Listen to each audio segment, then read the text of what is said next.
Salut tout le monde, Benoît, la pause cigarette. Alors, ce soir, vu que j'ai mis un petit peu le post cet après-midi, j'avais promis de faire une petite vidéo, alors on va s'y coller. Alors, la bébête en question, bien sûr, Inokin Itast SVD 2.0. Alors, on est habitué aux boîtes Inokin, avec le petit symbole Inokin. Maintenant, on a quand même quelque chose en plus, puisqu'effectivement, on a une électronique américaine de chez Evolve, donc, qui devrait changer un petit peu la donne.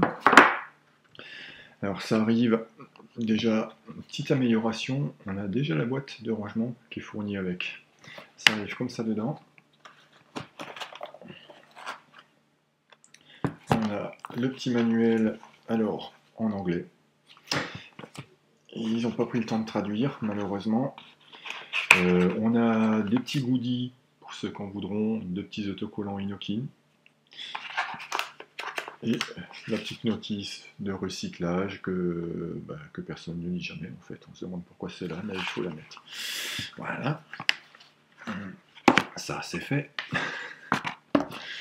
Alors la petite boîte, Inokin, ils innovaient déjà dans le mode. Ils nous faisaient déjà des choses un petit peu hors du commun.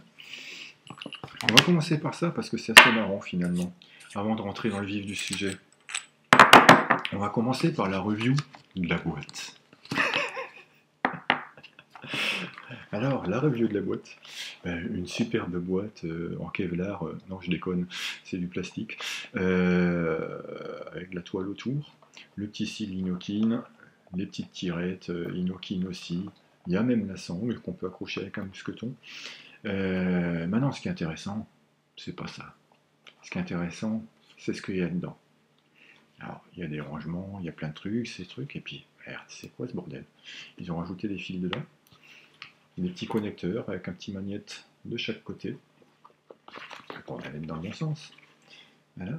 Et on a un tout petit truc là qui est bien pratique. En fait, on va en mettre un de chaque côté de la queue.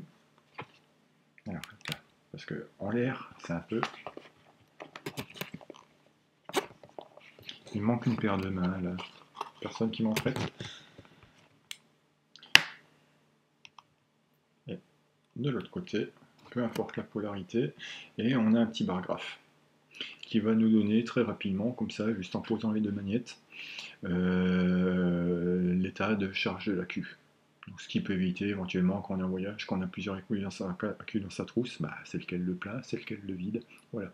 Alors le tout, c'est éviter de le faire à main levée avec la boîte en l'air, parce qu'effectivement, j'ai un petit peu galéré. Voilà, là c'est pas très rapide. Maintenant, quand c'est posé sur la table, ça va quand même beaucoup plus vite. Hein. C'est plus simple. Voilà. Alors on va revenir avec ma tête. Même si c'est pas forcément le plus intéressant, mais c'est quand même mieux de parler aux gens plutôt que de remontrer ses pectos. Surtout qu'il fait un peu froid maintenant pour montrer les pectos. Alors, la bébête. La bébête, elle nous arrive comme ça.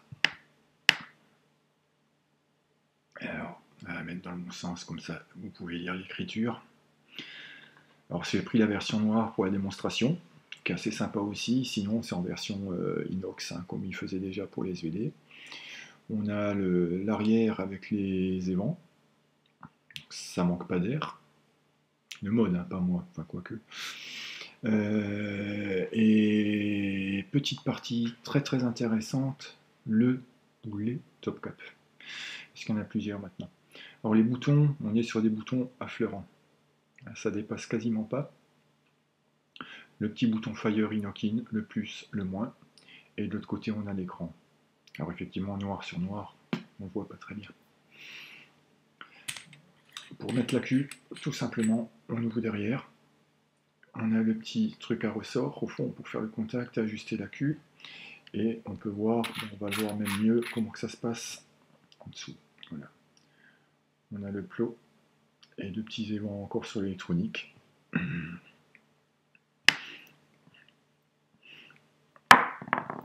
Et du coup, comme ça se dévisse aussi ici, on a le choix du tube pour la longueur. Donc on peut le monter ou en 18650 ou en 18350 et avoir du coup une version relativement courte. du mode. Voilà. Autre petite astuce, alors je parlais des top caps tout à l'heure. Alors déjà, on n'est plus sur du laiton, on est sur de la ferraille. Et surtout, close sur ressort, déjà. Mais voilà, top cap qui se dévisse. Qui se dévisse, où on a du coup accès à nouveau directement au module électronique qui est en dessous, et l'intérieur du top cap. Donc au pire, s'il y a une huile de goutte, voilà, on a de quoi les récupérer encore ici, pour faire un petit toilettage déjà à l'intérieur de temps en temps. Autre fonction de ce top cap dévissable, hormis de pouvoir changer, on va dire, à moindre frais, si jamais on a, malgré tout, malgré que c'est plus du laiton, si on a réussi à forer le 510, c'est que, bah, vu qu'il est en 510, merde, j'ai des réservoirs égaux, je les fous comment? Et bien on les met comme ça, tout simplement. Donc il y a le deuxième top cap qui est livré avec, qu'on va revisser dessus, et on se retrouve avec un SVD égaux. Voilà. Bon, maintenant, pour un mode qui monte à 20 watts, je sais pas si on va avoir beaucoup de réservoirs égaux qu'on va pouvoir monter à 20 watts personnellement. Et même en dimension, c'est pas l'idéal. Alors on me posait la question effectivement du type de top cap, comment on était, si c'était arrondi, si c'était en pente, etc. Donc on est dans le diamètre du mode. Et on est plat, il y a les airflows, enfin les petites tranchées pour permettre l'arrivée d'air, pour les atos qui prennent encore l'air par le dessous, ça disparaît aussi, mais bon, au cas où c'est là. Et pour vous donner une idée, avec donc le Nautilus.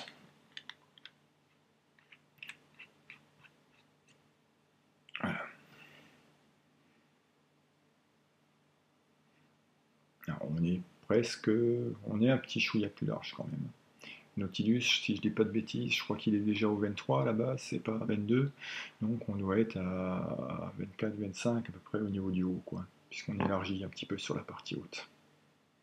Maintenant, il y a un petit chanfrein qui permet quand même de, voilà, de rendre la chose pas forcément totalement inesthétique, quoi. Bon, par contre, mettez un réservoir noir, ça ira quand même mieux sur ce modèle-là.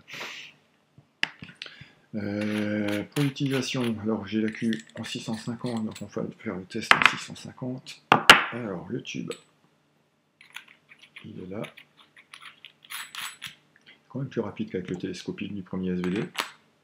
On met la Q.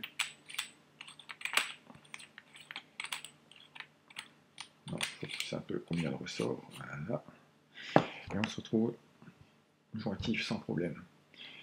Mise en route. Alors, la jolie petite écriture DNA. Alors, j'ai loupé. Alors, on a un triple clic, comme sur tous les modes Inokin, verrouillage, déverrouillage. Voilà. Et il me dit de cliquer 3 fois pour le redéverrouiller. Et là, je peux faire feu. Alors, au niveau des affichages, je vais essayer d'avoir une bonne mise au point dessus. Alors, on a la puissance réglée, donc là 10 watts. On a la résistance en haut à 2 ohms. Et en dessous, la tension. Alors, la tension de base, il donne la tension sur la sortie. Donc là, comme c'est pas en fonctionnement, ben, c'est 0,0. Maintenant, si je le mets en fonctionnement, voilà, il va passer, il va afficher, mais alors du coup, c'est un peu trop lumineux. Et il va pas arriver à lire. Enfin bref, la tension ici, il va l'afficher au moment où on appuie. Voilà. Et puis la lecture de résistance évolue aussi, puisque là, ça vient de changer. Voilà, 2 ohms. Voilà, donc il refait la lecture à chaque impulsion. Donc pour moi, c'est assez sobre. En termes de rapidité de montée, alors si je fais le test, on va monter, alors ça accélère au fur et à mesure. Voilà. Plus ça va, plus on attend, plus ça accélère, histoire de ne pas perdre trop de temps quand même. Donc jusqu'à 20 watts. En résistance minimale, c'est 0,5 ohm, ce qui est déjà une évolution, puisqu'avant on était à 0,8 ou à 1 ohm à peu près en moyenne. Donc là, ça permet quand même de bénéficier des 20 watts, effectivement, sur les montages à résistance un peu plus faible.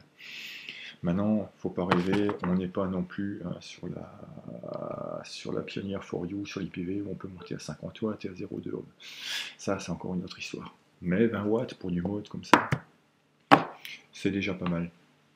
Sur tout ce qui est réservoir classique, on va dire, c'est largement suffisant, et même pour du reconstructible en monocoil, voire double coil, à 20 watts, 10 watts par coil, il y a de quoi avoir un rendu encore correct. Maintenant, on reste dans des coils, on va dire classiques, monobrin. Maintenant, si vous commencez à me faire du twisté, du Clapton, etc., oui, là, prenez l'IPV. Voilà. En termes de taille, c'était quand même intéressant de faire un peu le comparatif. Le SVD 18650, SVD2 18650. Voilà. Donc on a même, on est quasiment kiff-kiff, voire on a perdu de 3 mm, on va dire, en longueur. Hein, donc c'est pas plus grand, c'est un peu plus large, c'est des proportions un peu différentes. Je vais essayer de m'enlever du fond noir, comme ça on verra mieux. Voilà. Par contre, effectivement, du coup, c'est aussi monobloc. On a plus ce petit effet là du tube qui branlait un petit peu du télescope. Donc pour moi, bonne avancée. Beaucoup de bons points, on va dire, que ce soit le tube directement 350 ou 650, que ce soit, alors surtout le top cap, interchangeable. Donc si on veut pas de Lego, ben, on a directement 510, c'est pas un Lego planqué en dessous. Si c'est foutu, ben, on recommande simplement le petit top cap, et puis il y en a pour une dizaine d'euros à tout casser, voilà, plutôt que de racheter un mode. Et on a l'électronique Evolve. Donc logiquement, là, la qualité n'est plus à... On se pose plus trop la question sur la qualité. Le revêtement noir, alors bonne question, je ne sais pas comment il est fait. J'ai pas spécialement envie de prendre un QTR non plus pour m'amuser à le rayer pour voir. Donc sur le recul sur l'usure, on l'a pas. C'est souvent le problème sur beaucoup de choses, c'est pour ça que j'aborde quand même le sujet. Alors je suppose qu'ils ont quand même dû galérer un petit peu pour faire un revêtement de qualité, parce que le tarif du noir n'est pas le même que le tarif du inox. On a une dizaine d'euros à la revente de différence à peu près. Sachant qu'à l'achat, on a aussi cette différence. Hein. C'est pas nous, les vendeurs, qui, pour le plaisir, on vend le noir plus cher parce que les gens le préfèrent. Non, non, on n'en est pas à ce point-là. C'est chez Inokin directement, on a une différence de tarif. Voilà. Donc peut-être le prix du traitement, et voilà. J'ai à peu près fait le tour rapidement pour ça, donc je ne vais pas vous prendre une demi-heure non plus de vidéo. Voilà. Si vous avez d'autres questions, vous les posez. Salut, bonne vape. Ah, si, j'avais encore quelque chose. On change le sujet. Pour ceux qui aiment la poire. Je les ai reçus en échantillon hier. Clou de Vapor. Fabricant français, arôme américain. Ça, ils m'en ont envoyé 8, hein, puisqu'ils en font 8. J'ai pris mon pied sur les 8. Ce qui n'est pas courant quand on reçoit des gammes en test en boutique. Alors, chapeau Clou de Vapor. Et puis, bientôt en boutique. Ciao.